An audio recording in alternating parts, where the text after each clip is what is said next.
Hello everybody, today we're gonna play another game. So, let's start with e4 like we always do, and the card will come. And the line I will play is the fantasy variation. I will make a video on this very soon.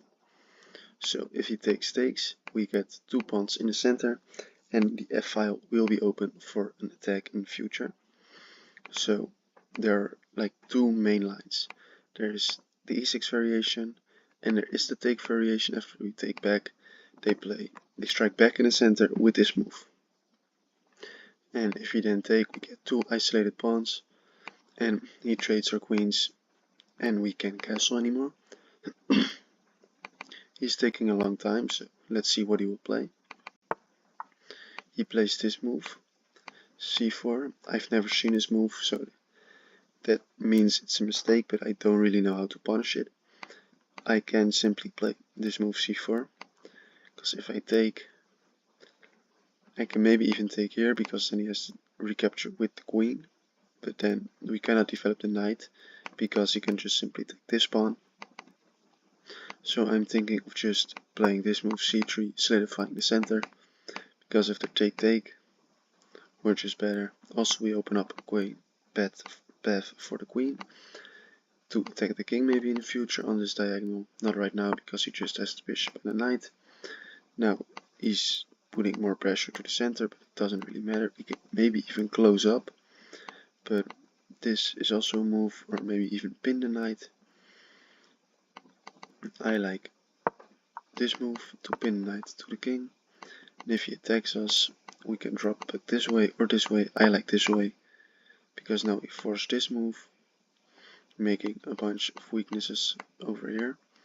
If we take, also an idea of this move was to play b4 after we take, and so this is as planned, because he takes, so if we take back, he can go here, and we don't have this check because he just removes back this way.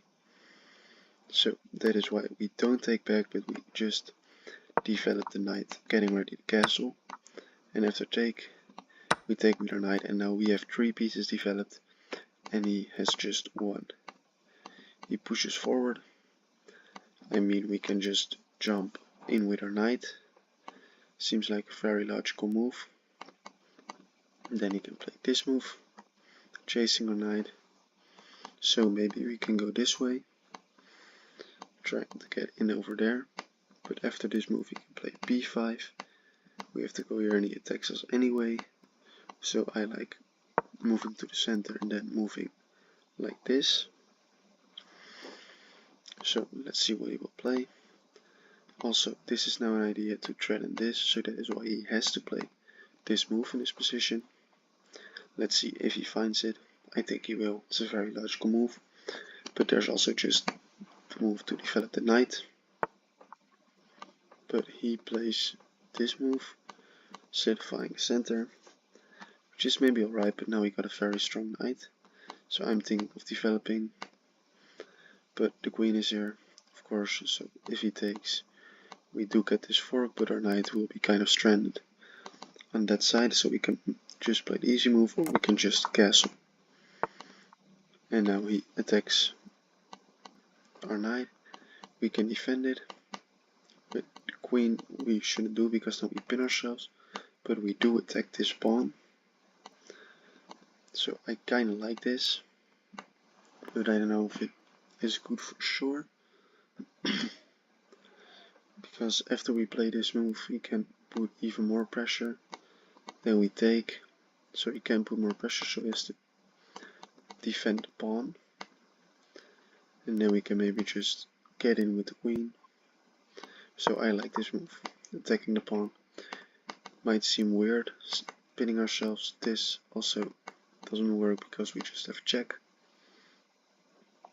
And then he can retreat, but then we can just go to c2 or even d1, so he doesn't get a tempo with his rook. So he takes, should take with the pawn, attacking the knight, make checks more dangerous, also opening up this bishop. It will go to the center, and hopefully this bishop will come alive soon. So let's see, where can he move his knight? He can go back, but then he blocks the bishop and he will not castle soon. So now he can play this, because if he blocks with the queen, we just win the knight. So he just has to move his king in this position. Or he plays b4, but then we can take. And after take, check, the rook helps to defend. So let's see, take. He blocks with the queen. And we're kind of don't have anything in that position. So I think we should just retreat and go for this a4 move. He still is a couple of moves away from developing. And also I set a little trap, because if he takes, he fell for it, we can secure the queen to the bishop, winning ourselves a piece. So this is not very good of him, it's a pretty straightforward move, and we're just winning the rook in the corner. So he moves aside. Does this have a threat? I don't see one. No, that's not a threat, because you can just take. So let's take the rook in the corner. I forgot it was with check, so it was the move, but it's still alright, because after we take back, we pressure, and he didn't capture our bishop, so we're still up an exchange. But now he got an extra pawn. So now also we can get this one to develop with a tempo. a4 is still an idea, but maybe not. He still hasn't developed these two pieces, so he still can castle, and there's a lot of space around here. So the king is very vulnerable. So let's see how he will play this. Let's develop our bishop with a tempo. I don't see anything wrong with that. I think this is a logical move, forcing our bishop to leave to this square. But I don't know. Let's see. Then I want to bring my rooks. Yeah, goes for it. We drop back. And now our idea is to bring the rooks. We can just take. And let's see. Maybe I should just do this, but I think I should take, and then play this move. Then we develop a rook. He moves the queen, attacks the pawn. But after takes, we do open up the f file. So maybe we play something like this after the queen has moved, attacking the pawn, and if he castles, we can play this move, securing and winning the rook, because there is not a way to defend it. So try to follow my line. Takes. I take back with the pawn. Important thing to know is the rook opened up. He develops the bishop because he wants to castle.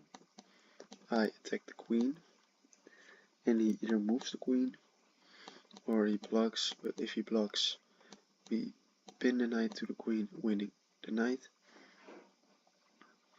So he moves, I think this is the most logical move, attacking the pawn.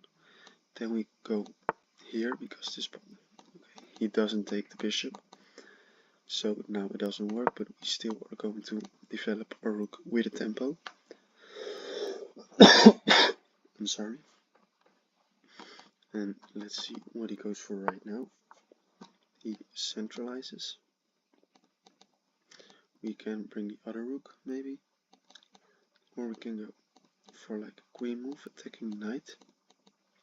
Because the knight can move to any of these squares.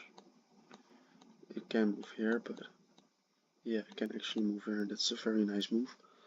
So I don't like that. We can go for this, after take, but then he would just castle. We can drop our bishop back all the way to have long-term pressure, which I like very much, because now if he castles, this bishop will be very nice attacking piece. So let's see. I do think he should castle though, because otherwise his king is just very vulnerable in the center. Also now we can have pressure on this one. I think we can move here, and we can even look at what squares the knight is looking at. Nothing important. So let's say we move here. He may chase us, but we can just play some move like this. So let's move here, because this bishop is not really going to do anything on the attack of the king, or it won't be very strong on this side of the board either, so let's just trade it off for either the knight or the bishop. So he chooses the bishop, we take, he plays king takes, which is interesting, a very interesting action. So now I'm thinking about this, but he can move in here with his knight, which I don't really like. We can also play this move, which I like a bit more, but also not really, because he still has this. I think I like this move, attacking the pawn.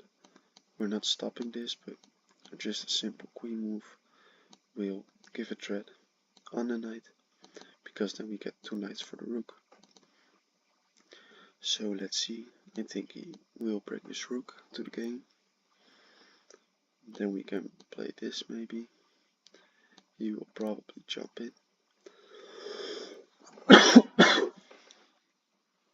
Then we swipe to this side, having ideas on this side of the board. So not yet, so let's go here. Attacking. He solidifies the center, but he kind of weakens the king a bit. So he moves here, intermediate move, which I don't really like. We can move here. This knight is still hanging, now it doesn't have the opportunity to go here anymore. I like this move too, so we will get in on this side of the board, but I also still like this move, keeping our options open. If you move here, he can go here because of the fork. You can get in with a knight, but he can move here trying to attack our bishop. But let's go for it. So his idea might be to go here and take, and then fork, but it doesn't work because we have a check. And then we can move a rook. So are you going here, or are you just retreating, bringing more defense around your king? Also a very good option. You should check, because then we have this move, winning the pawn over here. Or we could just centralize the other rook, putting pressure. So he also has 3 minutes, which is not a lot. So he has to move a bit faster. We also have these minutes, but I could speed up at any moment. So as long as we're up on the clock, it will be alright. So let's see what he will do. I mean, it's between this move or this move. Now I'm looking at this move, and I think it's also a possibility because it blocks the queen, but it's just like a bit passive. I think this feels more comfortable for me, but still alright. So then we have this check. So he goes for it. We can just go move in with the rook, but I like to go check with the queen first, because now if he blocks, we win the queen. If he moves back, so he moves forward, but now we can just bring the other rook. This is losing, very losing. We can also take, winning the knight, but I don't like to allow the king to move backwards. So this is kind of our last resort, but he blocks with the knight. Now we can deliver a checkmate in one over here. Very nice checkmate, because the knight is pinned to the king. So let's go over this game very fast. We played the fantasy, he played a weird line. The analysis said it's plus 1.6. We played this move, which it doesn't like. So let's look what it does like. In this position, it's loaded for a very long time, but there we go. He wants to be friends. Let's accept him. So we played this move, which is not fine. The best move was to take the pawn in the center, and after queen takes, we play knight to e2. What is the idea here? After takes, we can't move here because if he takes, he loses the queen. He moves, let's say, all the way back. And now we just play queen takes. And after this exchange, our pieces are much more developed. After simp knight f6, we can already go for his weaknesses. So nice. So now we know we should take in the center and play knight to e2.